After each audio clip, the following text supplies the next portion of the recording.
está assistindo Marta Maria, a Boa Parte do Dia podcast, em colaboração com a Central das Escrituras. Venha conosco e sinta-se parte dessa conversa. Olá pessoal, bem-vindos a uma nova semana aqui com Marta Maria. Essa semana estamos cobrindo de 13 a 19 de janeiro. Vi um pilar de luz. Então, essa semana nós vamos voltar um pouquinho, né? Nós começamos o Doutrina e Convênios e nós vamos falar um pouco da experiência do profeta Joseph Smith. E para abrir aqui o ano, né, de 2025, do Vem Segue Conosco, temos um convidado super ilustre, Sérgio Luiz Carboni. Olá! Muito obrigada por você estar aqui com a gente, Sérgio. É um prazer ter você. Acho que desde que a gente criou, né, o Marta Maria, eu acho que o primeiro episódio que a gente fez, a gente mandou para tua filha, Camila, ela mandou para tua mãe, para a gente saber das opiniões, e a gente, desde o começo, falou que queria te receber. Então, finalmente estamos te recebendo. Estou muito feliz por estar aqui com vocês. Obrigada. Tenho certeza que o debate que nós vamos ter hoje é um debate riquíssimo e que com certeza vai tocar o coração das pessoas que vão assistir. Por isso, convidamos vocês a meditarem nas coisas que aqui serão ditas, porque vocês viverão momentos inesquecíveis com certeza, onde vão refletir sobre sua fé, sobre seu testemunho. Então, uma bênção estar aqui com vocês. Que legal, obrigada mesmo. Então, falar um pouquinho que eu sei do Sérgio, eu vou querer ouvir mais de você. Mas sei que o Sérgio, então, trabalhou por 38 anos no sistema educacional da igreja, nos seminários e institutos. Então, estamos aqui super animadas, porque temos um professor e tanto conosco, que vai nos ensinar bastante, né? E atualmente ele serve como presidente do Templo de Recife. Né? Que bênção! Conte um pouquinho aí para nós da sua história, de quem você é. Bem, eu fui batizado em 1976 na cidade de São Carlos, né? As missionárias estavam batendo em portas, eram duas missionárias, uma de Pleasant Grove e a outra de Goiânia, Sister Alyssa Green e Sister...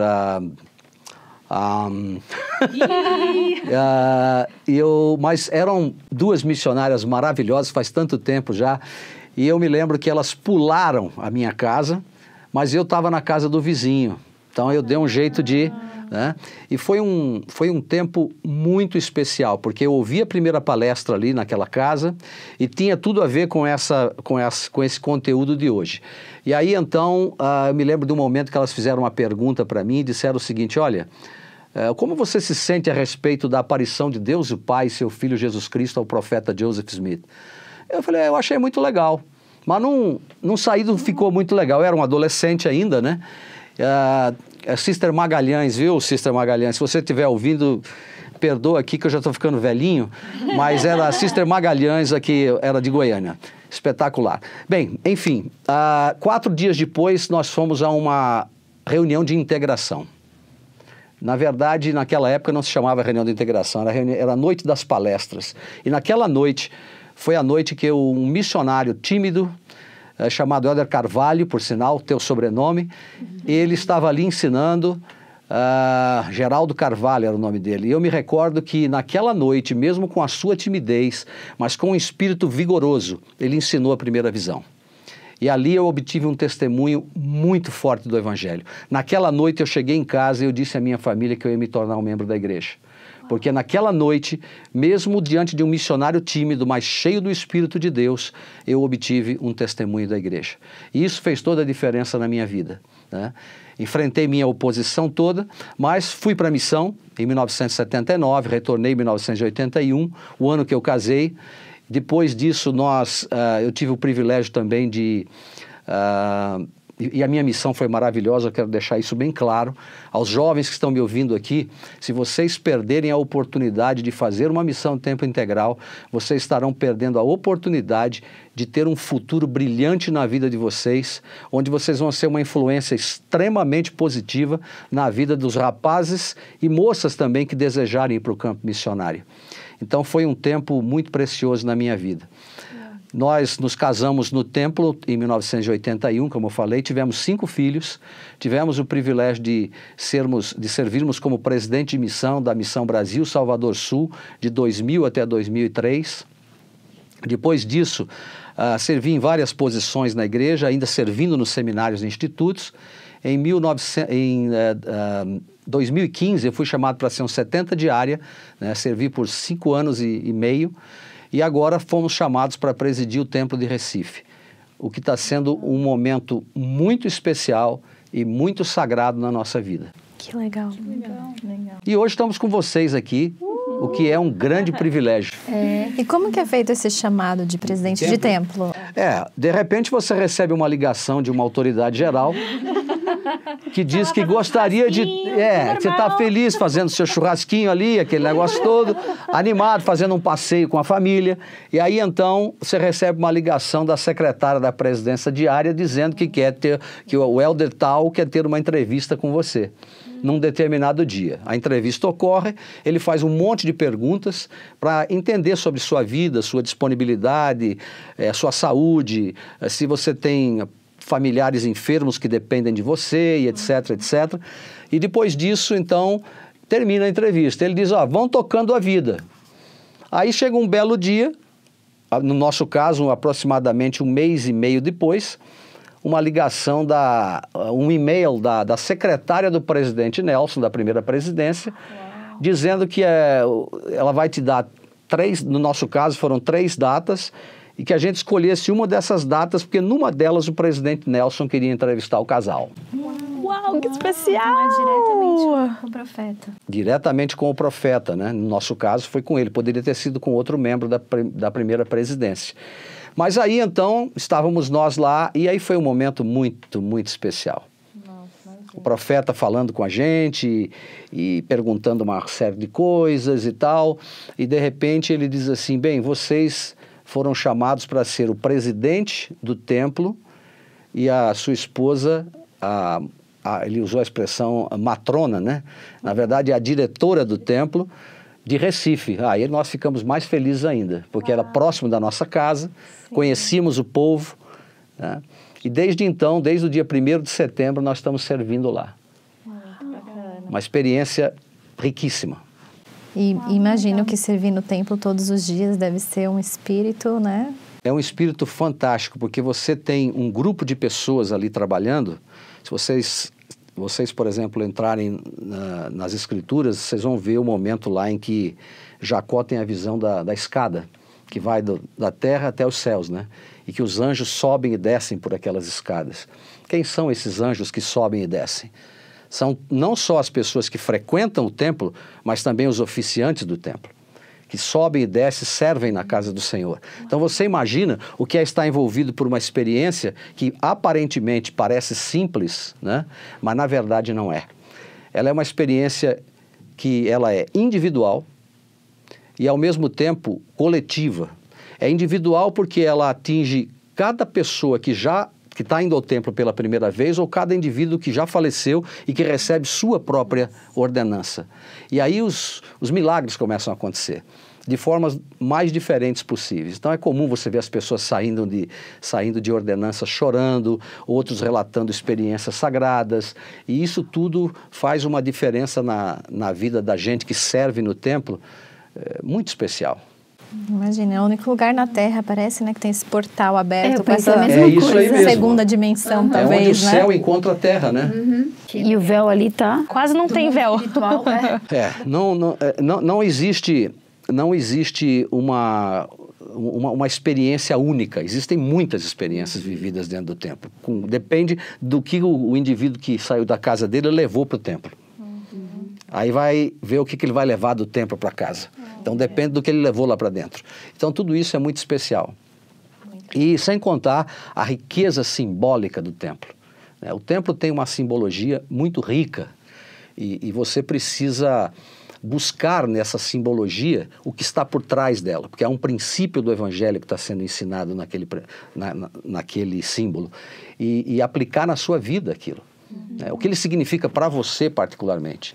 Às vezes você vai ver um significado na simbologia do templo, porém, ele tem muito mais, ele tem camadas de significado.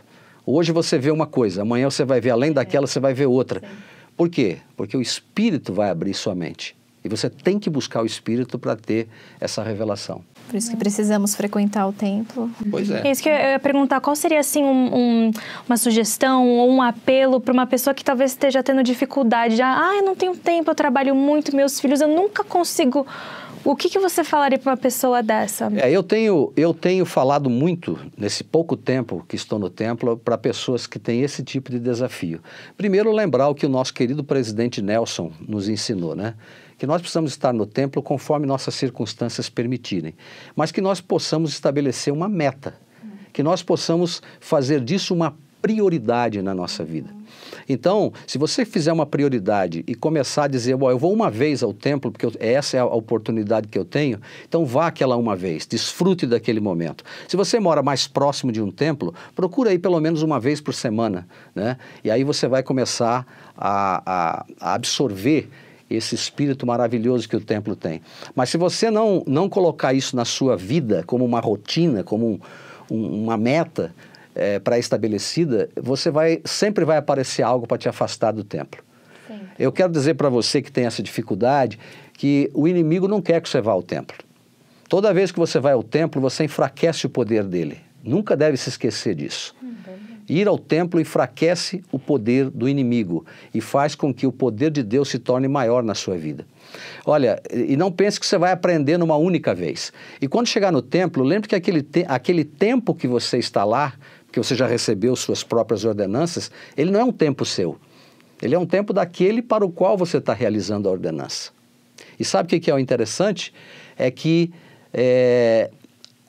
esse tipo de exercício que a gente faz de ir e realizar a ordenança por alguém vai abençoar a nossa vida de tal maneira que vai afetar nossas gerações. É isso que nós precisamos compreender, né? Então você não pode deixar isso de lado. E vou dizer ainda uma outra razão. Por exemplo, talvez você goste de estar numa reunião sacramental, você goste de estar numa atividade da Sociedade de Socorro, numa atividade do Quórum, no FSY, você gosta de estar talvez num acampamento, mas é bom que você saiba que qualquer exercício, atividade, reunião que participamos na igreja aponta para o templo. Se nossas ações espirituais não estão nos conduzindo ao templo, estamos indo na direção errada. Eu ia justamente comentar isso, que eu sinto que... Isso é uma coisa que eu senti muito forte quando eu servi missão. Que tudo que a gente... Eu olhei assim, um dia assim, me veio, né, no meu coração, na minha mente. Tudo que a gente vive aqui fora do templo é para a gente se preparar para estarmos dentro do templo. Perfeito. Tudo que a gente vive aqui é para a gente viver a altura dos convênios, né, das ordenanças que a gente realiza dentro do templo. E o próprio templo está estampado, né? A casa do Senhor, santidade ao Senhor. Então é só para nos aproximar do Senhor, né? E numa maneira melhor do que servir o próximo estando lá nesse tempo por uma outra pessoa, ainda mais quando é a nossa própria família, né? Você sabe, o profeta Joseph Smith, ele disse o seguinte: a razão que a igreja foi restaurada na face da terra foi e nós estamos hoje falando da primeira visão, é exatamente para que os templos fossem construídos e as pessoas adentrassem o templo e recebessem ali as suas ordenanças. Não existe outra razão. Mas por quê? O que foi que Malaquias predisse? Malaquias predisse o seguinte, que Elias viria, restauraria todas as coisas.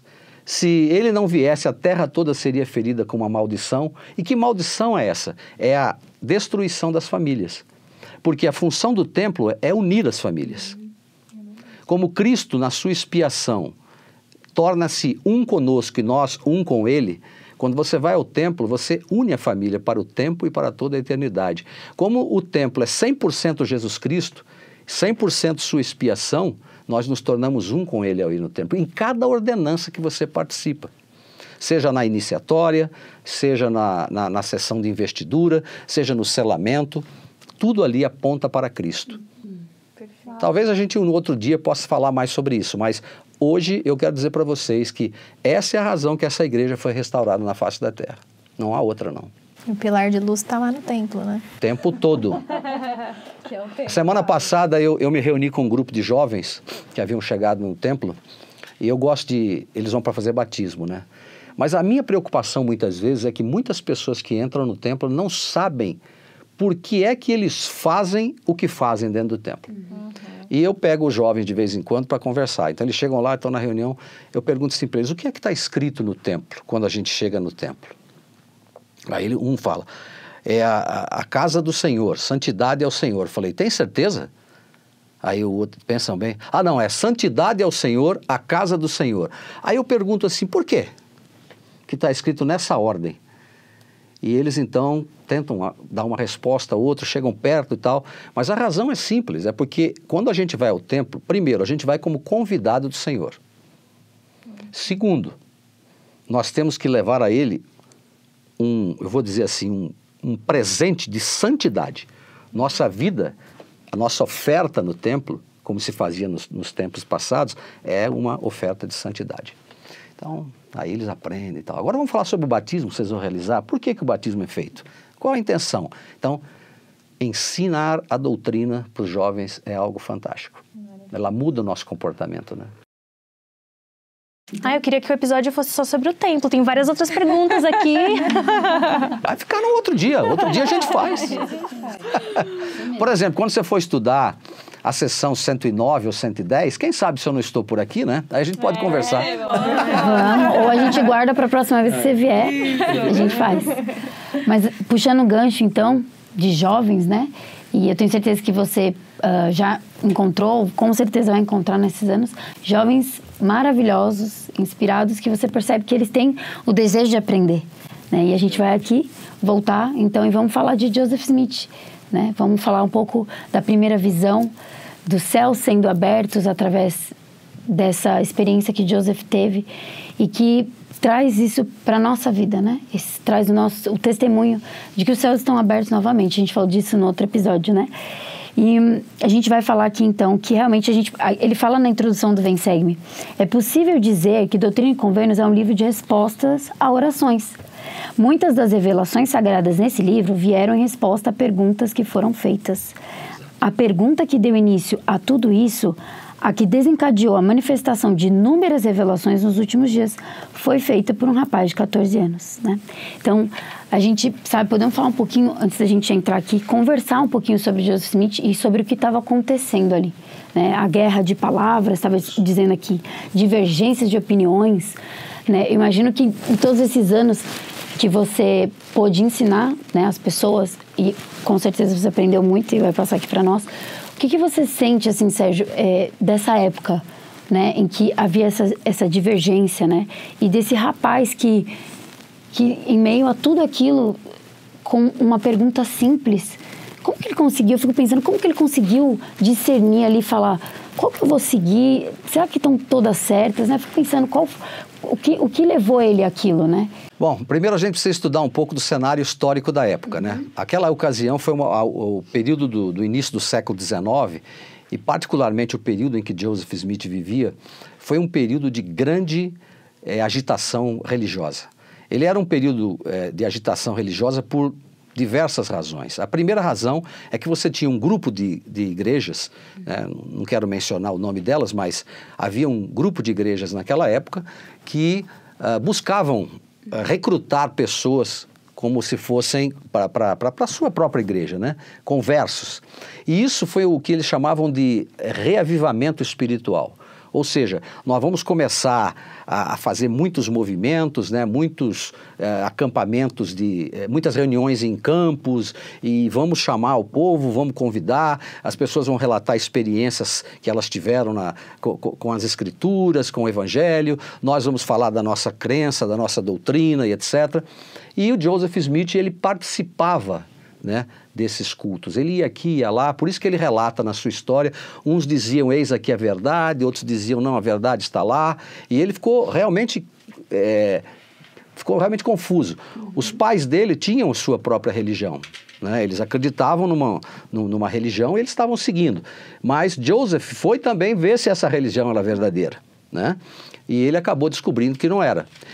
Então, o norte do estado de Nova York, particularmente, que era onde Joseph estava vivendo, era um momento assim, de grande movimentação, né? E isso levou muitas pessoas a escolherem um lado, mas ele não. A confusão foi tão grande que ele, então, como a gente conhece, né, ele buscou nas Escrituras uma resposta. Lá em Tiago, capítulo 1, versículo 5.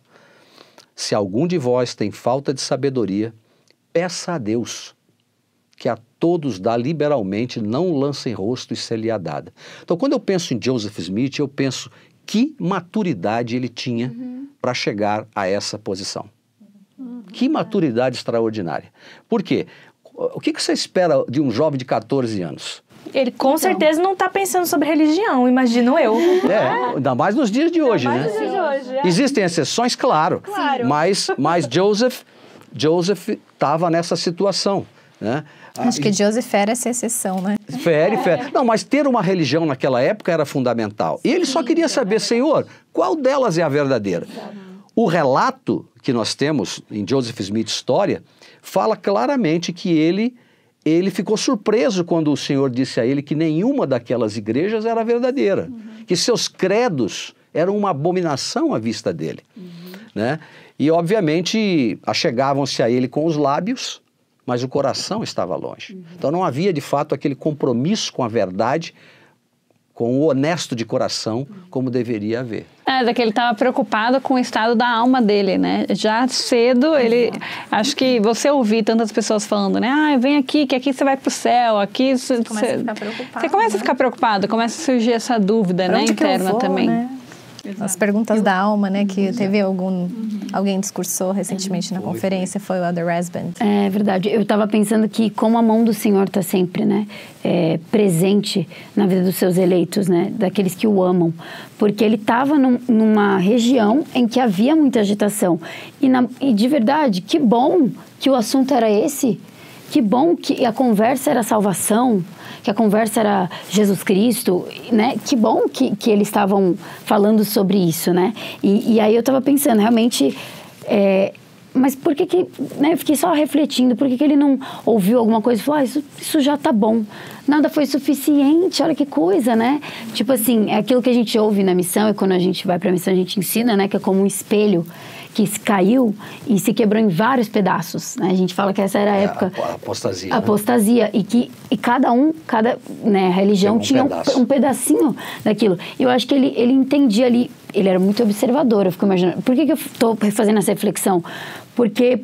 Será que nós estamos fazendo isso na nossa vida? Não com relação a pergunta e dúvidas sobre o Evangelho para quem já tem o testemunho e a certeza, mas sobre as coisas que a gente está vendo no mundo, né? Que a gente sabe que a gente tem que procurar coisas boas, né? Não, isso aqui não é bom para mim. Entende o que eu quero dizer? Assim, a gente precisa ter isso. Então, a gente pode pegar esse exemplo que eu quero dizer, né? E como o Senhor o guiou, né, para isso, e a sua família já tinha religião, né, e isso me faz pensar que ele realmente estava preparado, né, apesar da gente estar falando, você relatou do missionário tímido, né, mas que deu um testemunho forte sobre a primeira visão, e a gente estava falando no episódio passado sobre os missionários e tudo, né, como o Senhor usa.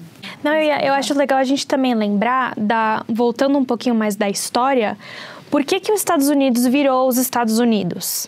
O povo lá da Europa, da Inglaterra, estava procurando o quê? Liberdade religiosa. Né? Então, quando todo mundo começou a chegar para cá, tava todo mundo animado. Pô, agora a gente pode escolher a igreja que a gente quiser, a gente pode inclusive criar a nossa própria igreja, porque a gente não tem que só seguir essa uma religião, né? Então, eu acho que foi o país todo estava com sede de religião, de encontrar a verdade. Então, não era só lá em Nova York, era tudo. O fundamento desse país é liberdade religiosa. É que esse reavivamento começou lá, mas na verdade ele se espalha depois. O que ocorre é que se nós imaginássemos que a restauração da igreja ocorreria na Inglaterra naquela época, não ia dar certo. Jamais. O Senhor criou esse país, essa terra é uma terra de liberdade, as escrituras deixam isso claro. Quer dizer, o solo para que brotasse a verdade tinha que ser aqui. Né? Para que ela florescesse, ou melhor dizendo, para que a verdade florescesse no coração das pessoas, precisava ser aqui. E a gente pode até imaginar que esse reavivamento espiritual daquela época, onde todas as igrejas defendiam o seu ponto de vista, é algo ruim, mas não era. Não. Na verdade, era algo que estava fazendo com que as pessoas despertassem interesse e buscassem a verdade, porque isso que ocorreu aqui seria impossível ter ocorrido lá. Pessoas iriam ser perseguidas, mortas e uma série de coisas, né? Mas o campo estava branco. Mas mais importante do que isso, o profeta que foi escolhido por Deus na eternidade para restaurar a sua igreja estava aqui. Exatamente. Eu fiquei pensando nisso porque acredito que muitas outras pessoas também tiveram perguntas assim. Também poderiam ter lido Tiago e falado, nossa, é mesmo, deixa eu perguntar a Deus. Mas a diferença é que Joseph foi escolhido. É isso aí. Outros rapazes poderiam ter tido essa mesma sede, poderiam ter feito orações, poderiam, mas não foram pré-ordenados. não foram é isso, pré-ordenados. Exatamente. Eu acho legal, posso ler um pouquinho dos versículos aqui? No 6, ele está contando um pouquinho desse alvoroço todo, né?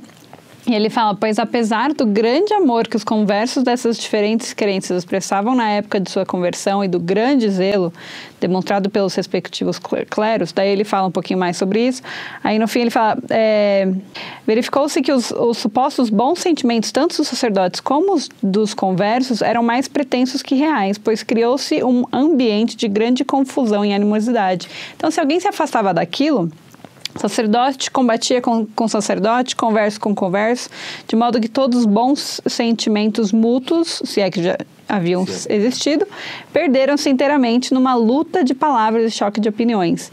E aí no meio do 8, ele fala que ele tinha um desejo de se unir à metodista, porque ele viu algumas coisas ali que eram interessantes para ele, mas tão grande era a confusão e a contenda entre as diferentes denominações que para alguém jovem como eu, tão inexperiente em relação aos homens e às coisas, era impossível chegar a qualquer conclusão definitiva acerca de quem estava certo e de quem estava errado. Minha mente, às vezes, alvoroçava-se bastante. Tão grandes e incessantes eram o clamor e o tumulto. Os presbiterianos eram decididamente contra os batistas e os metodistas e avaliavam-se de toda a força, tanto de razão como os outros de sofismas, para provar os erros deles, ou pelo menos fazer o povo acreditar que eles estavam errados. Por outro lado, os batistas e metodistas eram igualmente zelosos no esforço de estabelecer, ou seja, estava uma confusão ali. E eu imagino que, aí ele fala, em meio a essa guerra de palavras e divergências de opiniões, muitas vezes disse a mim, o que deve ser feito? Quem dentre todos esses grupos está certo? Ou estão todos igualmente errados? Se algum deles é correto, qual é? Como poderei sabê-lo? Então, né, dá pra gente entender o ambiente ali, dá pra gente imaginar a gritaria ou a confusão. E um garoto tentando entender o lugar dele naquele momento, né? Você vê que a apostasia levou séculos, né? E esse era o momento, chegou o momento agora em que a apostasia coletiva chegaria ao fim, né? E a razão dessa bagunça toda aí que nós acabamos de ver agora é simples, né? Tem uma escritura que diz que onde não há profecia, o povo se corrompe. Ou seja, faltava profeta. Faltava um profeta, vidente e revelador. E o processo iria começar agora com um rapaz de 14 anos de idade, devidamente chamado por Deus, para poder inaugurar esse momento tão especial que era o da restauração. Eu fico imaginando gente lá em cima, né? Quer dizer, vibrando lá. Vibrando. Não é todo mundo assistindo. A gente assistindo. Sim, isso a gente lá. Sabe que eu acho que teve 3 momentos na história, pelo menos que me vem à mente agora, que deve ser assim um momento em que as estrelas rejubilavam, né? A primeira delas foi quando Noé estava construindo a arca. Joseph Fielding Smith chegou a dizer que no mundo espiritual os espíritos estavam pedindo para não nascer naquela época, por causa da iniquidade que estava havendo na terra. Esse foi um momento que eu acho que lá no céu havia aquela grande, vamos dizer assim, ansiedade, né? Para que realmente, enfim, terminasse aquele período. O segundo período foi da expiação de Cristo. Você imagina os espíritos que já haviam falecido antes de Cristo, no mundo espiritual, aguardando que o Salvador realizasse a expiação para que agora eles pudessem receber o Evangelho e terem direito aos mesmos privilégios. E o outro foi agora. Aliás, eu diria que são 4. Aqui é o terceiro, né? Que foi esse período da restauração. Mas também quando Adão caiu. Você imagina se Adão não tivesse caído, nós não estávamos tendo essa discussão aqui. É verdade. Nós estávamos lá no céu, né, tocando harpa ou fazendo qualquer coisa, menos tratando desses acontecimentos tão especiais e sagrados.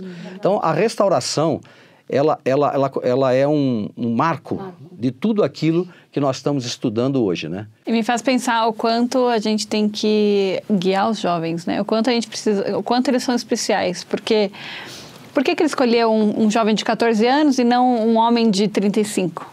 Né? Porque as crianças, elas são melhor ensináveis, né? Elas conseguem receber melhor novidade, conseguem compreender melhor o que o Senhor deseja para elas. Por que a gente tem o RM? Por que a gente não só aprende em casa e vai para a igreja só para o sacramento? Por que a gente tem o segundo horário hoje? Por que hoje a gente está sendo ensinado que a gente precisa ensinar mais em casa? Para que a gente possa ser mais autossuficiente, né? De ter o nosso evangelho dentro do lar desde cedo. Porque é a melhor época de ensinar as coisas do evangelho, né? Porque, às vezes, né, a gente que nasce no Evangelho tem esse desafio de adquirir o testemunho por nós mesmos, né? E cada um tem a sua conversão em determinado tempo. Isso. E durante a designação missionária dele foi muito especial, foi, assim, emocionante, né? O poder, assim, do sacerdócio, do manto missionário é maravilhoso. E o presidente, depois que fez a designação, ele falou assim, Miguel, eu estou sentindo uma coisa muito forte que eu tenho que te falar. Ele falou assim, eu não sei porquê, mas o Senhor quer que você saiba o poder da oração. Ele falou, o poder que a oração vai ter na sua vida vai ser muito grande. Aí ele, inclusive, falou assim, nossa, presidente, então, inclusive, foi o que eu citei no meu discurso hoje de manhã, né? O presidente não estava no discurso. E assim, então, assim, eu fiquei tão feliz dele saber que ele tem essa comunicação com o Senhor e que os céus estão abertos para ouvir a todos nós.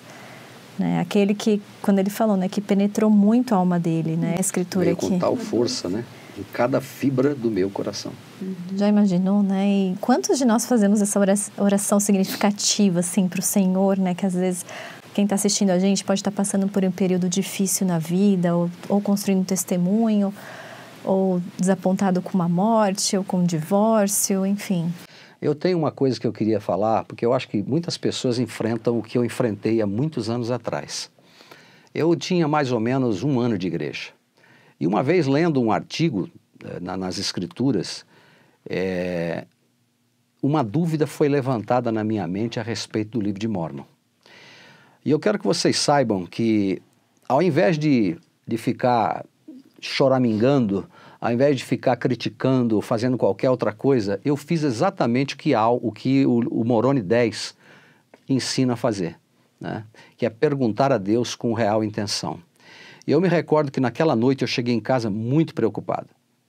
Eu me lembro como se fosse hoje isso aí. Por isso, essas coisas que Joseph Smith viveu aqui, eu vivi em parte com relação à força das Escrituras virem no meu coração.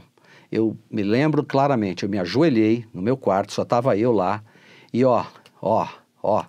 um tempão orando a Deus e pedindo que Ele iluminasse a minha mente para que aquela dúvida que havia surgido fosse eliminada da minha vida.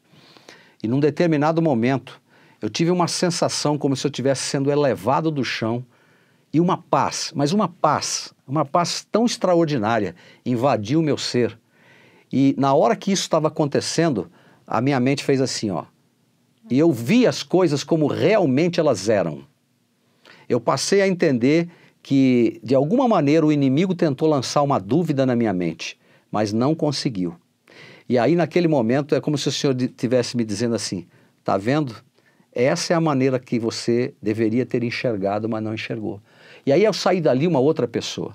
Então, o meu testemunho hoje sobre o livro de Mórmon, ele é tão poderoso que é impossível alguém ler esse livro com honestidade de coração e não obter um testemunho das coisas que são ensinadas nele. É impossível. O livro de Mórmon é, de fato, a pedra angular de nossa religião, né? Eu testifico isso a qualquer pessoa que está buscando uma compreensão maior dele, mas para isso tem que ler. Não é para ouvir o que outras pessoas falaram sobre o livro, você tem que estudar o livro. Eu tive o privilégio de fazê-lo muitas vezes. Eu me lembro que eu trabalhava, eu tinha 15 minutos por dia para ler o livro, por causa do meu horário de trabalho, na hora do almoço. E eu me lembro de muitas vezes ter derramado lágrima, de ter chorado quando eu lia um relato escrito pelos profetas de Deus, como profeta como Alma, por exemplo, como Nefe, como Moroni. Isso ocorreu várias vezes. Então eu tenho um testemunho vibrante desse livro. Ele é a palavra de Deus. Eu acho interessante, obrigada por compartilhar esse testemunho tão poderoso. Eu acho interessante aqui, a gente sempre fala, por que na igreja a gente não fala mais sobre coisas mais intensas, doutrina profunda, né? A gente fica só na oração, ler, estudar as escrituras, é sempre a mesma coisa. E aqui a gente vê um claro exemplo do porquê que é sempre a mesma coisa, do tão poderoso que é. Aqui o que Joseph fez? Leu, foi as escrituras, foi a Bíblia, e depois no 12, é isso que a gente estava falando de penetrou no meu coração, entrou com grande... refleti repetidamente sobre ela, então tá aí o ponderar, né? A gente buscar a palavra, ponderar, e daí o quê? No 13, finalmente cheguei à conclusão de que teria que permanecer em trevas e confusão, ou fazer como Tiago aconselha, isto é, pedir a Deus. Resolvi pedir a Deus, concluindo que, se Ele dava sabedoria aos que tinham falta dela e concedia liberalmente, sem censura, eu poderia aventurar-me. E que aventura, né? Essa oração levou ele, né? Mas tá aí a resposta para ele. Por que a gente sempre fala disso, dessas coisas? É sempre oração, escritura, ponderar, ler, ponderar e depois então orar. Porque é assim que funciona. Mas tem uma explicação para isso. Por que a gente ora? Qual é o efeito da oração? Se Deus sabe minhas necessidades, por que eu tenho que orar? Não é isso que muita gente pergunta? Então eu vou citar 2 ou 3 escrituras que vão ajudar a gente a entender. A primeira escritura está em Doutrina e Convênios 10:5. Todo aluno de seminário que fez seminário de Doutrina e Convênios lembra dela. Ora sempre para que saias vencedor. Sim, para que venças Satanás e escape das mãos dos servos de Satanás que apoiam o trabalho dele. Então, se você não ora, você não consegue escapar das influências do mal. Você vê Joseph, até na hora em que ele estava orando, ele diz assim, ajoelhei-me, está no versículo 15, a partir aí quase da 3ª linha. Ajoelhei-me e comecei a oferecer a Deus os desejos de meu coração. Apenas iniciara, imediatamente se apoderou de mim uma força que me dominou por completo. E tão assombrosa foi sua influência que se me travou a língua de modo que eu não podia falar. Uma densa escuridão formou-se ao meu redor e pareceu-me por um momento que eu estava condenado a uma destruição súbita. É óbvio, Satanás sabia que Joseph seria o profeta que restauraria a igreja. E ele queria destruir essa possibilidade. Mas aí Joseph mostra que ele reagiu.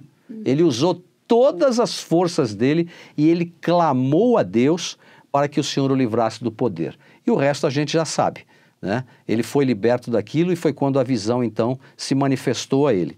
Mas essa é a primeira escritura. A segunda está em Doutrina e Convênios 19:38, que diz, ora sempre. Agora vem a razão porque a gente precisa orar sempre. E derramarei sobre ti o meu espírito, e grande será a tua bênção, maior até do que se tivesses tesouros da terra e corruptibilidade na mesma medida. Eis que podes ler isto sem te alegrar o coração, ou vai continuar como um guia cego? Então, se a gente ora, a gente tem o Espírito. Se tem o Espírito, recebe revelação. Se recebe revelação, tem o resgate. Seja o resgate da sua alma, o resgate de alguém que precisa da tua ajuda. E a outra, Doutrina e Convênios 32:8, segundo Nefe 32:8-9, onde ele deixa claro que devemos orar sempre, porque o espírito mal não ensina o homem a orar, mas ensina que ele não deve orar. Então, a oração é a forma que nós temos de recarregar nossas baterias espirituais e obter o Espírito Santo. Não tem poder maior. E que maneira maravilhosa que o Senhor nos ensinou, né? Porque aonde a gente estiver, de qualquer maneira que nós estivermos, nós podemos clamar ao Senhor. Exatamente. Ou seja, o Senhor está disponível para a gente sempre. Qualquer lugar nós podemos orar para o Senhor. É uma fonte direta, né? É direta. A gente tem essa comunicação com o nosso Pai, né? Diretamente. A gente não precisa de ninguém. Exatamente. A gente só precisa da nossa vontade, como ele falou. Sérgio, muito obrigada pelo que você falou aqui. Vamos continuar, vamos ler com as palavras aqui de Joseph o que aconteceu, né? Ele foi tomado, né? Como você falou, e depois ele foi liberto. E a gente vai entender aqui. Ana, você continua pra gente aqui no... 16? Uhum. Tá. Mas usando todas as forças para clamar a Deus que me livrasse do poder desse inimigo que me subjugara, no momento exato em que estava prestes a sucumbir ao desespero e abandonar minha destruição, não a uma ruína imaginária, mas ao poder de algum ser real do mundo invisível, que possuía uma força tão assombrosa como eu jamais sentira em qualquer ser. Exatamente neste momento de grande alarme, vi um pilar de luz acima de minha cabeça, mais brilhante que o sol, que descia gradualmente sobre mim. Assim que apareceu, senti-me livre do inimigo que me sujeitava. Quando a luz pousou sobre mim, vi 2 personagens cujo esplendor e glória desafiam qualquer descrição, pairando no ar, acima de mim.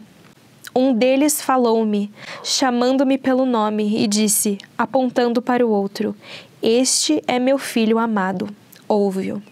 Muito especial, né? Muito.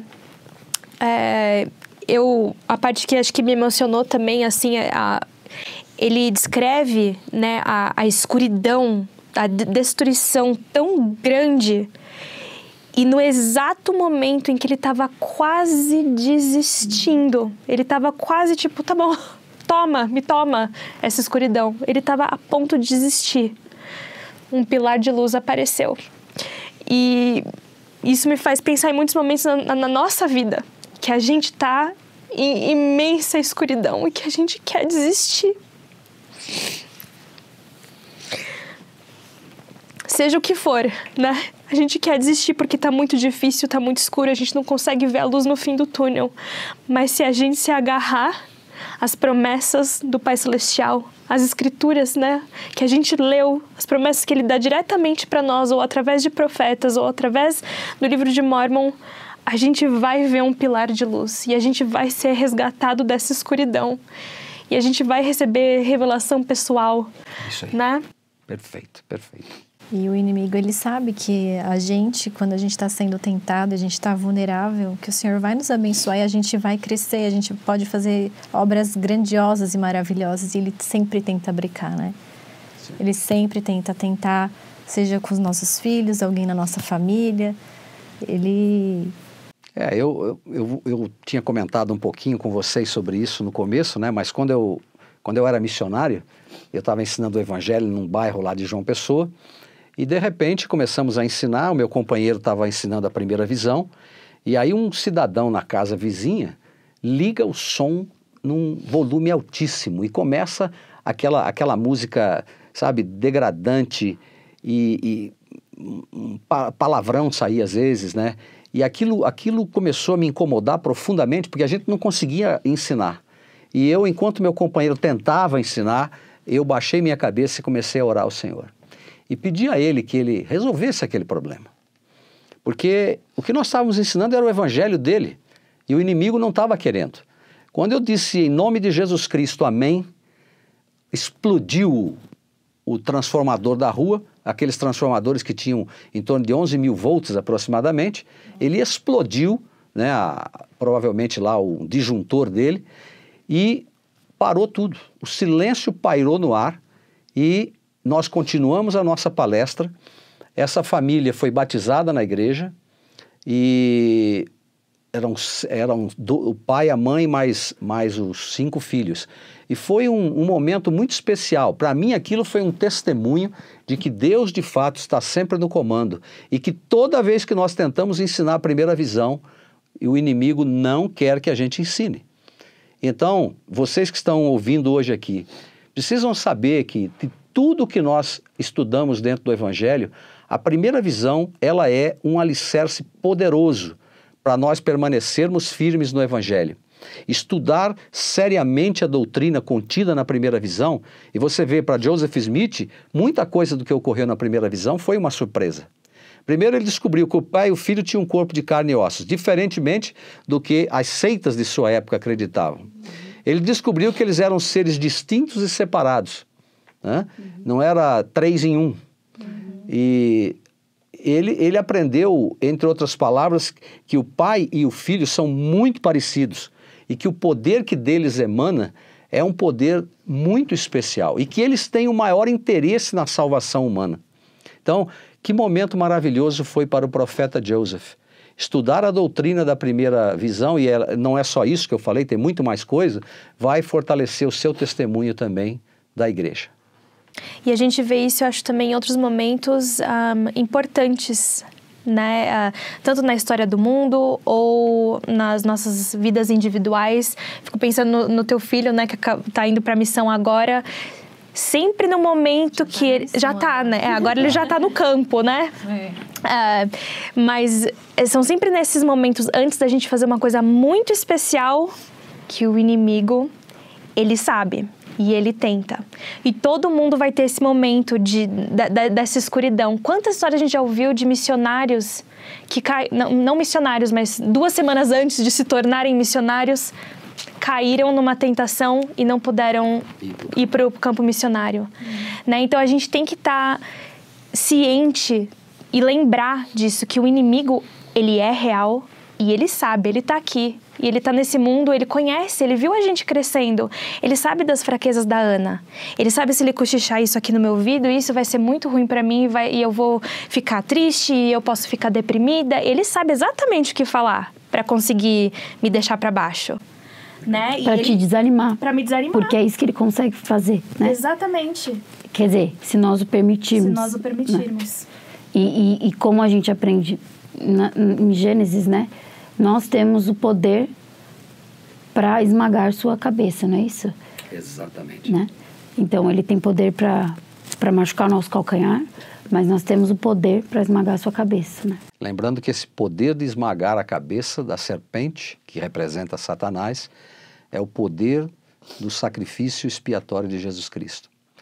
Então, quando a gente confia nos méritos, ou seja, em tudo aquilo que a expiação é capaz de proporcionar para nós, e o poder advindo de Cristo, nós podemos vencer o inimigo. Ele não nos resistirá todos os dias da nossa vida. Ele vai oferecer resistência, mas se nós oferecer oposição, mas se resistirmos a ele, esmagamos a sua cabeça pelo poder de Cristo. E eu gostei do que você falou, Sérgio, em relação a gente pedir a intercessão do Senhor, né? Falar assim, Senhor, está muito difícil, me ajuda, né? Você falou, Senhor, estou aqui, quero ensinar teu evangelho, me ajuda, né? E às vezes ele quer que a gente faça essa oração, ele quer essa súplica. E aí ele faz, ele responde os filhos justos, os desejos do coração do filho justo, né? Exatamente. Então a gente tem essa arma, né? Uma das armas para a gente poder esmagar exatamente isso, pedindo a intercessão dele e em nome dele, né? Que por ele tudo que foi feito se fez e tudo pode cessar, né? Tudo obedece a ele. E como a gente está citando, né? Em tudo a oposição, né? Como a gente está falando aqui. E a gente vai continuar vendo que teve muita oposição, né? 21, né? Exatamente. Você pode ler para a gente, claro, presidente? Sem dúvida. Obrigada. Versículo 21 diz: Alguns dias após essa visão, encontrei-me por acaso na companhia de um dos pregadores metodistas que era muito ativo no já mencionado alvoroço religioso. E conversando com ele sobre religião, aproveitei a oportunidade para relatar-lhe a visão que tivera. Fiquei muito surpreso com seu comportamento. Tratou meu relato não só levianamente, mas com grande desprezo, dizendo que tudo aquilo era do diabo, que não havia tais coisas como visões ou revelações nestes dias, que todas essas coisas haviam cessado com os apóstolos e que nunca mais existiriam. É impressionante isso aqui, né? Porque, na verdade, quando uma pessoa diz o que esse pastor disse a Joseph, ele nega as próprias revelações. Se você estudar o livro de Joel, por exemplo, ele vai dizer que os nossos jovens teriam visões. Joseph, inclusive, Moroni citou isso para ele em uma das suas visitas mais na frente, né? Alguns anos depois. E as visões eram naturais, as visões eram normais. O problema é que Joseph, quando teve essa experiência, essa teofania que ele menciona aqui, né, essa experiência dessa visão extraordinária, ele estava naquele momento se tornando uma ameaça a toda a crença existente na época. Porque se Joseph está certo, todos nós estamos errados. Bem, se nós estamos errados, então nós estamos perdidos, né? Ao invés de abraçar a verdade, pesquisá-la com honestidade de coração, na verdade eles não o fizeram, eles o perseguiram e foi uma perseguição muito difícil, muito difícil, até o final da vida dele. E eu espero que alguém que esteja nos assistindo e está aqui para conhecer um pouco mais da Igreja de Jesus Cristo Santos Últimos Dias possa entender isso e possa entesourar que essas verdades, elas complementam, né? Você vem com as verdades que você tem e nós vamos complementar com a plenitude. Vai ser a plenitude, vai ser tudo completo, né? E eu entendo que você fala isso, presidente, porque realmente eles poderiam ter abraçado e falado, nossa, né? Trazer o que eles já tinham e completar com aquilo. Nossa, os céus, será que estão abertos novamente? Poderiam orar também. Será que isso realmente aconteceu, né? Mas, infelizmente, isso não aconteceu e as pessoas têm um arbítrio, né? E a gente vai continuar aqui no 22. Lelê, você lê para nós? Logo descobri, entretanto, que minha narração da história havia provocado muito preconceito contra mim entre os religiosos, tornando-se motivo de grande perseguição, a qual continuou a aumentar. E embora fosse um menino obscuro, de apenas 14 para 15 anos de idade, a minha situação na vida fizesse de mim um menino sem importância no mundo. Homens influentes preocupavam-se o bastante para incitar a opinião pública contra mim e provocar uma perseguição implacável. E isto se tornou ponto comum entre todas as seitas. Todas se uniram para perseguir-me. Interessante, né? Você tinha mencionado as pessoas virem até nós e trazerem o que elas tinham de bom, né? Você vê, na própria história da igreja no Brasil, nós tivemos várias pessoas que pertenciam a outros grupos religiosos e eles eram influentes nesses grupos religiosos. Entre eles nós podemos destacar o Hélio da Rocha Camargo, o Saul Messias de Oliveira e o Walter Guedes de Queiroz. Estes homens pertenciam a outras igrejas, tinham a influência de um pastor nessas igrejas e eles acabaram vindo, mas esses homens eram tão honestos de coração que quando eles começaram a pesquisar a verdade, quando eles começaram a pesquisar a doutrina da igreja e o que aconteceu para que ela fosse restaurada na terra, eles sentiram um forte espírito e se tornaram membros da igreja, né? E todos eles, 2 deles já faleceram, na verdade os 3 já faleceram, né? Os 3 já faleceram, o Hélio da Rocha Camargo foi recentemente, e foram homens fiéis à igreja, deixaram um legado para nós muito especial. 2 deles, inclusive, o Hélio da Rocha Camargo, não, o Saul Messias de Oliveira e o Walter Guedes de Queiroz exerceram uma influência na minha vida muito grande, né? Foram líderes que me ensinaram muito.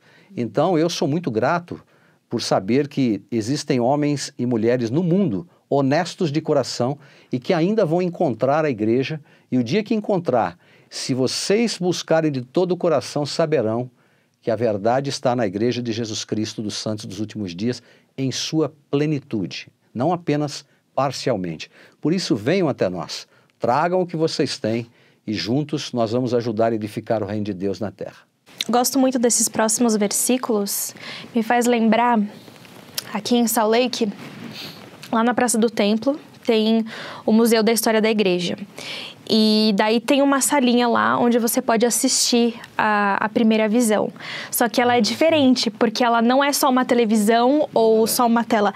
Ela é uma sala redonda. Isso. E você senta no meio da sala e vai passando o vídeo em todas as... É muito estranho, eu não sei como explicar, 360, assim. Então, uma esfera. Então, se você olha pro lado, você vê Joseph andando aqui, daí ele vem aqui pra frente, e né? O som também. E o som, e o som vem de trás, então parece que você tá lá vendo aquilo acontecer. E é muito, se vocês moram aqui em Utah e não foram ver isso, vão amanhã, porque é muito legal. E para quem puder, né, visitar, viajar, tiver a oportunidade de vir aqui para Utah, é uma coisa inesquecível. E é tão poderoso, você se sente lá e a sala fica toda escura, e fica um barulho com medo, e você fica com medo, e daí depois vem aquela luz. Mas uma das minhas coisas favoritas é no final, quando Ai, gente, tá difícil de ficar sem chorar aqui. Bom, nós prometemos.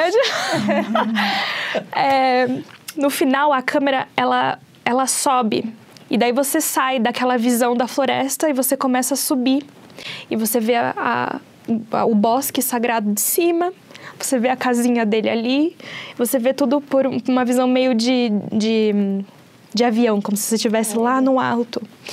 E isso me faz pensar daqui do que ele está falando. Ele fala assim, embora eu fosse um menino obscuro, de 14 anos, e a minha situação na vida era um menino sem importância no mundo.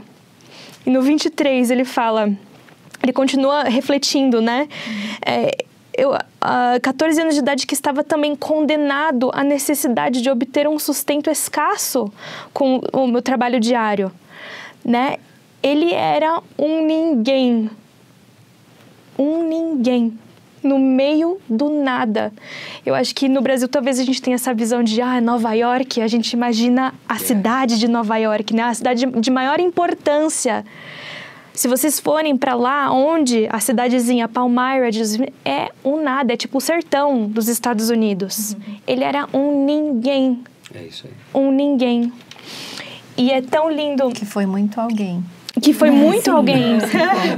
Eles se sentiam, né? Eles se sentiam. E você vê aqui nesses versículos ele se sentindo inconfortável.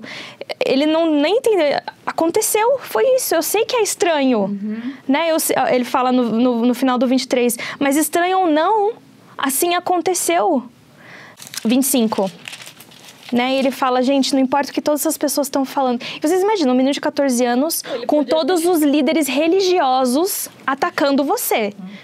Eu ia ficar com medo. Pessoas 20 anos mais velhas, De 40, 30 anos mais 50. velhos. Ele se sentia como Paulo, ele fala aqui, né? Quando apresentou sua defesa perante o rei Agripa. Isso. Ele fala isso. Não, e ele ainda fala uma frase que é bem conhecida, né? Onde ele diz, apesar de toda a perseguição que eu estava tendo, eu tivera uma visão, sabia que Deus o sabia e não poderia negá-la. Quer dizer, ele não poderia mesmo, entende? O Senhor pegou lá a mais fina flor, vamos dizer assim, né? Da qual ele pôde transformar nesse profeta tão extraordinário. Você vê que ele foi tão extraordinário com o passar do tempo que grandes pessoas, grandes personalidades que visitaram a Utah, ou que visitaram os Estados Unidos, melhor dizendo, eram pessoas que, quando conheceram pessoalmente o profeta, ou tomaram conhecimento de sua obra, disseram que ele era um homem extraordinário. Porque Deus, de fato, o chamara desde a pré-existência para ser o seu profeta. E o Doutrina e Convênios diz que ninguém, com exceção de Jesus Cristo, obviamente, que isso aí nem se fala, né? Fez mais pela humanidade do que o próprio profeta Joseph Smith, com exceção de Jesus Cristo. Então, aí temos o que ocorreu depois que ele foi chamado como um profeta, né? Se você imaginar que nós vivíamos numa época onde perguntas como de onde vim, por que estou aqui, para onde vou depois dessa vida, não se tinha resposta para isso, né? E ele então traz a seção 76 como uma revelação que vocês ainda vão estudar, ainda vão trabalhar isso no futuro, respostas extraordinárias, a própria revelação do plano de salvação, né? O mundo não sabia dessas coisas, né? Trouxe à luz as Sagradas Escrituras, o Livro de Mórmon, Doutrina e Convênios, a Pérola de Grande Valor. Quer dizer, só um indivíduo que não quer parar para pensar não vai perceber que obra monumental Deus fez por intermédio de um garoto que com apenas 14 anos de idade teve a primeira visão. E ele restaurou chaves importantíssimas de salvação, de sacerdócio. Essenciais para a nossa salvação e exaltação, né? Exatamente. O Senhor se importa com seus filhos. E você vê, foi tudo veio no seu devido tempo. Se Joseph Smith tivesse sido uma fraude, isso nunca teria acontecido. Ele poderia ter inventado uma história qualquer, mas quando você começa a estudar a maneira como as coisas aconteceram, 1820, primeira visão, 1823, aparição de Moroni, 1827, ele resgata as placas, 1829, ele teve a restauração do sacerdócio, né? Primeiro o arônico, depois de Melquisedeque, 1830, a restauração da igreja, 1832, o primeiro relato da primeira visão, 1835, o segundo relato, 1838, o terceiro relato, 1842, o quarto relato, né? Relatos que ele fez em ocasiões... Na verdade, 2 ele fez. Os outros foram pessoas que escreveram o que ele havia ensinado. Mas relatos que todos eles apontam para a essência de que Deus o Pai e seu Filho Jesus Cristo apareceram ao jovem profeta e, de fato, falaram com ele e, por intermédio dele, a igreja foi restaurada. E o que você diria, acho que para as pessoas que têm dificuldade, porque eu lembro que quando saiu, né, esses 4 relatos, foi uma surpresa para muita gente. Ficaram, não, mas como assim? Se o primeiro relato fosse verdadeiro, por que está diferente?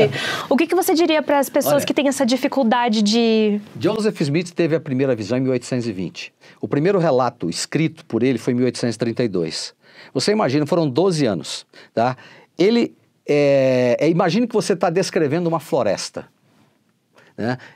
Como é que você descreveria uma floresta? Eu me lembro que eu estive lá e eu vi aquele lago maravilhoso, né? Que coisa fantástica era aquele lago. Eu me lembro também de uma casa que eu vi. Mas você viu a floresta toda, mas você só relatou 2 coisas que você viu. Talvez numa outra ocasião você vai dizer, não, mas também tinha lá uma clareira que... Enfim, você vai acrescentando os detalhes. A primeira visão, vocês têm que lembrar uma coisa, a primeira visão nunca tinha acontecido antes. Nunca ninguém tinha tido uma visão dessa magnitude. Eu diria para você que mesmo os profetas de todas as dispensações que antecederam Joseph nunca haviam tido uma visão como aquela.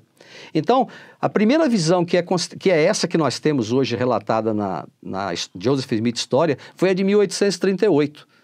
Ele tinha um escrevente naquela ocasião e esse escrevente, então, relata a história do jeito que ele estava ali passando. Mas essas pessoas precisam compreender que um relato dessa magnitude, ele vai ter diferenças dependendo da circunstância em que ele está relatando, a audiência para quem ele está falando, as perguntas que lhe foram feitas a respeito da visão. Ora, se alguém perguntou para ele assim, sim, você viu o Jesus Cristo? Sim, ele apareceu para mim e abriu os céus para mim, porque numa das visões ele fala isso. Mas isso não quer dizer que ele não viu o Pai, mesmo que ele não tenha relatado, entende? Ou que ele viu o Pai, apareceu na visão e o Pai então introduz o Filho e apresenta o Filho. Isso depende do ponto de vista. Né? Se você me contar um relato da sua vida hoje, por exemplo, eu contei da minha conversão. É provável que se eu contar para outras pessoas, alguma coisa eu vou contar um pouco diferente. Não é um texto decorado. Não é um texto decorado. É um texto que depende das perguntas que foram feitas. Por exemplo, alguém pode ter perguntado assim para ele, sim, mas qual foi a intensidade do ambiente que envolveu você na primeira visão? Ora, depende. Numa das visões ele fala que além de ter visto Deus o Pai e seu Filho Jesus Cristo, ele viu também anjos. Ora, o fato de ele ter visto anjos não desacredita o Pai e o Filho terem aparecido. Mas por que não, irmão Carbone? Por uma razão muito simples. Anjos sempre acompanharam o Pai e o Filho nas suas aparições. Qual é o mal disso? Entende? Então, muitas vezes, isso as pessoas, às vezes, deixam de raciocinar, de pensar com lógica, com clareza, de que era uma visão riquíssima, que não tinha só intensidade de luz e não apenas a aparição do Pai e do Filho, mas que podia ter outros acontecimentos ao redor. Então, foque naquilo que mais importa, ou seja, Deus o Pai e seu Filho Jesus Cristo apareceram, disseram a Joseph que ele não deveria se unir a nenhuma das igrejas então existentes, porque elas não tinham autoridade, e que no devido tempo, por intermédio dele, a igreja seria restaurada. Esses são os 4 pontos comuns que estão em todos os relatos, e é isso que de fato importa. Porque eu fico pensando também, em seguida ele teve visitas de outros anjos. Então, assim, é muita coisa para você relatar com detalhes depois de um período de tempo. Uma coisa que você viu com 14 anos, agora com 20 e poucos, você está contando. Você tem uma outra visão das coisas também. Muito já maior. viu. Então é verdade, também tinha algo ali, né? Assim, enfim. Olha, quando eu tomei conhecimento dos 4 relatos, eu quis estudá-los um por um. E eu estudei. Eu não vi nada, absolutamente nada, que desacredite o relato, a visão como Joseph Smith mostra na versão de 1838. Não vi. Por que eu não vi? Porque eu estava preocupado, na verdade, em saber se tinha até mais coisas. E eu descobri as outras coisas. Então eu fiquei muito feliz. Né?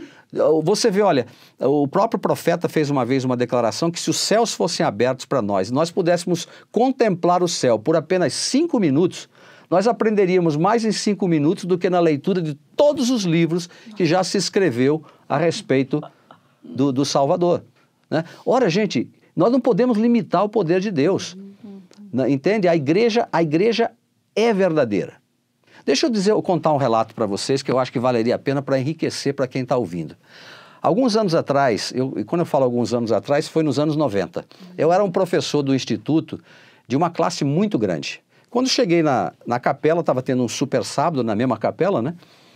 E eu vi que 2 alunas minhas estavam assim, cabisbaixas, meio acabrunhadas ali, né? E eu fui perguntar para elas o que estava acontecendo.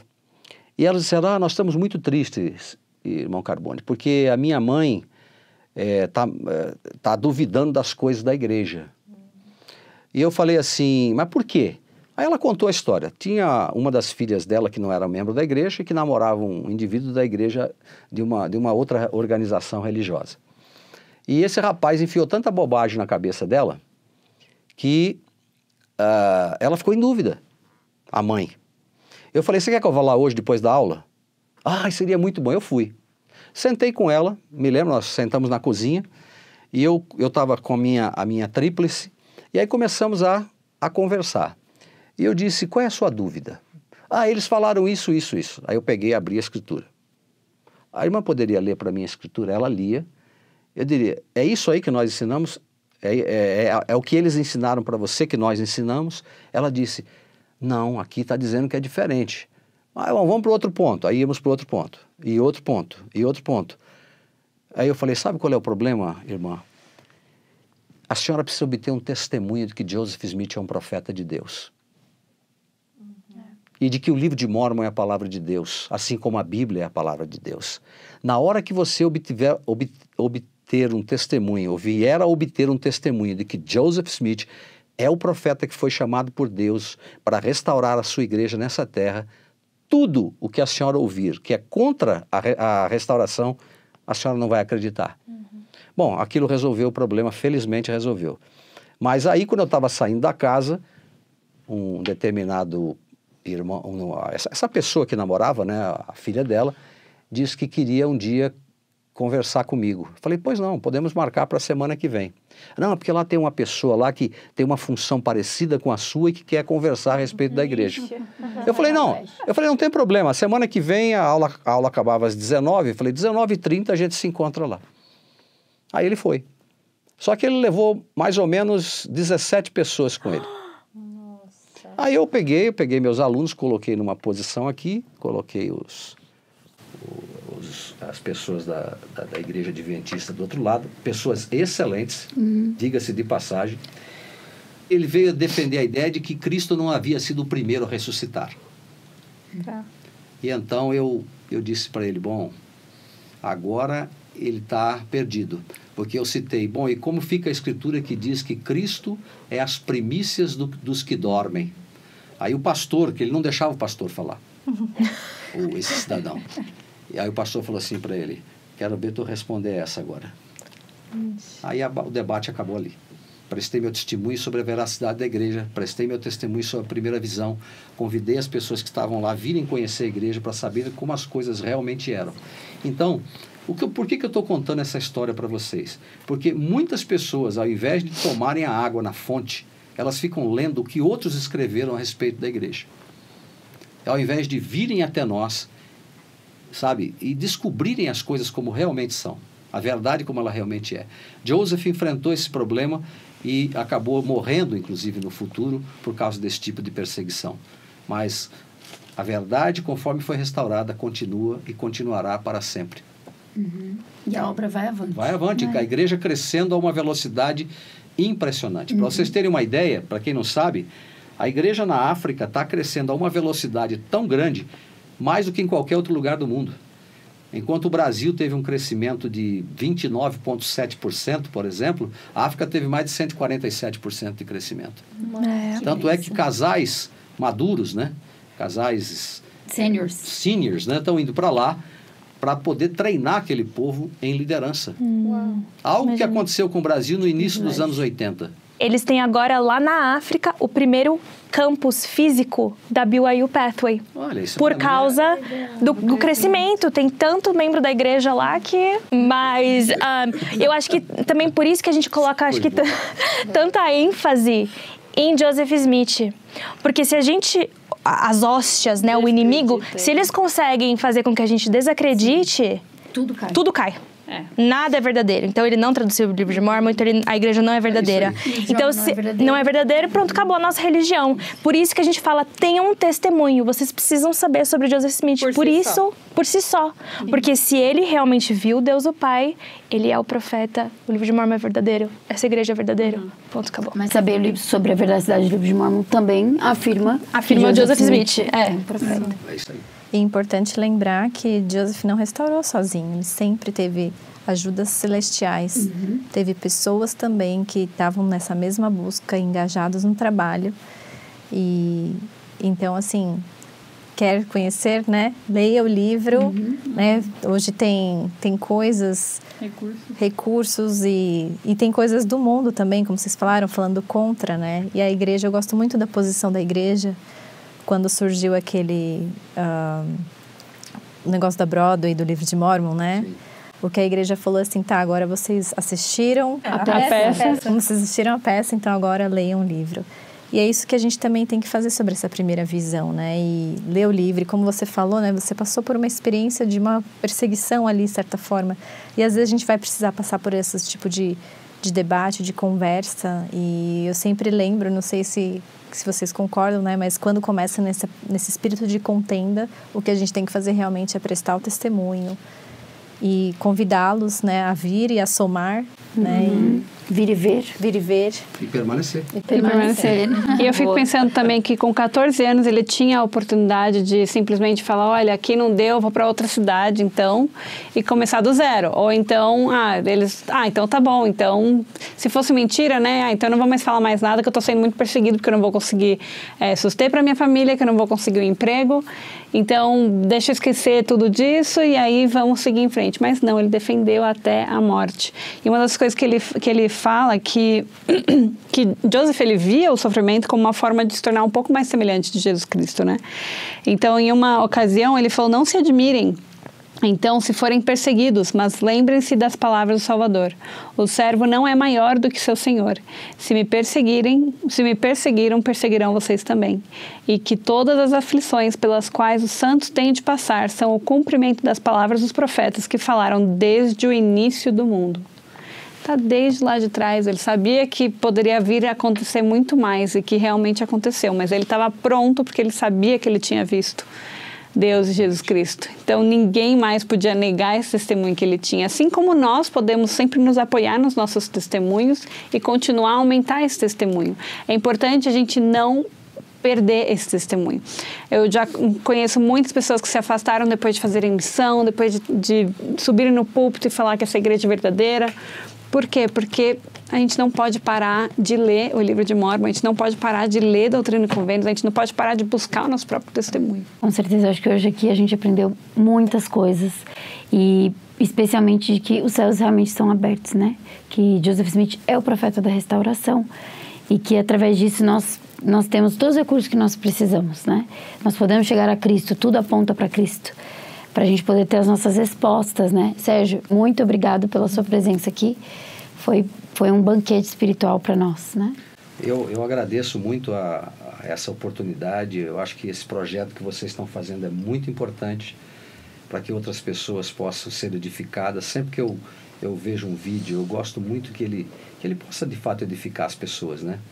E eu espero que hoje, de alguma maneira, as pessoas possam refletir sobre seu testemunho, sobre a primeira visão, sobre o livro de Mormon, porque, afinal de contas, é a essência da nossa religião. E o testemunho delas vai se fortalecer bastante também. Muito obrigada. E muito obrigada pela sua excelente participação na Central das Escrituras. Seus vídeos são maravilhosos. Muito obrigado. Vão lá no YouTube, comecem a seguir e vão aprender mais ainda. Obrigada mesmo. Que reflitamos, então, como o irmão Sérgio falou, e possamos buscar nosso próprio testemunho. Deixem aí seus comentários. Por favor, deixem aí seu testemunho, né, a sua história de conversão. Mas nos vemos semana que vem, então. Tchau. Muito obrigada por estar aqui. Se você gostou do nosso conteúdo, deixe um like, um comentário e se inscreva no nosso canal. Nosso podcast também está disponível no Spotify e Apple Podcast. Se você quer ficar mais ligado ainda no nosso conteúdo, nos siga no Instagram, em @MartaMariaPodcast.